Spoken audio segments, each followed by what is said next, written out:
आपल्या कस्टमरनी पहिल्याच बाईटमध्ये जर अशी रिॲक्शन दिली तर समजून जायचं की आपण त्या फूडमध्ये 100% एफर्ट्स लावलेले आहेत. तर नमस्कार मित्रांनो, दादाने आज आपल्याकडे रॅप दिला होता. सुरुवातीची ऑर्डर दादाचीच होती आपल्याकडे आणि असं आपल्यासोबत नेहमी होतं, जी सुरुवातीला ऑर्डर जाती जशी जाती त्याच्या मागे बॅक टू बॅक कंटिन्यू तशाच ऑर्डर येतात. दादाने आपल्याला रॅपची ऑर्डर दिली होती, त्यामागे कंटिन्युअसली आपल्याकडे रॅपची ऑर्डर येत होते. बघू शकता तुम्ही व्हिडिओमध्ये सतत आपल्याकडे एका मागे एक रॅपच्याच ऑर्डर चालू होते आज. त्यामुळे जो आपला सुरुवातीचा कस्टमर आहे तो फार इम्पॉर्टंट आहे. मग त्याच्यासोबत तुम्ही कसं बिहेवियर करता ते पण इम्पॉर्टंट आहे. समजा तो कस्टमर आपल्यासोबत हॅपी झाला तर आपला पूर्ण दिवस हॅपी. शेटची ऑर्डर होती, थारमध्ये बसून खायचं होतं त्यांना बर्गर, त्यामुळे बॉईजला पाठवलं होतं बर्गर घेऊन.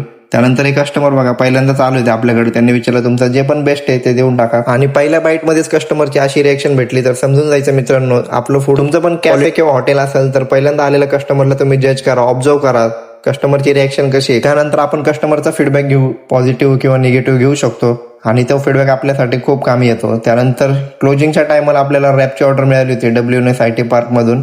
दादा आपले रील बघत असतात त्यामुळे ऑर्डर केली. चला तर मग भेटूया पुढच्या व्हिडिओमध्ये. तोपर्यंत पेजला फॉलो करून घ्या.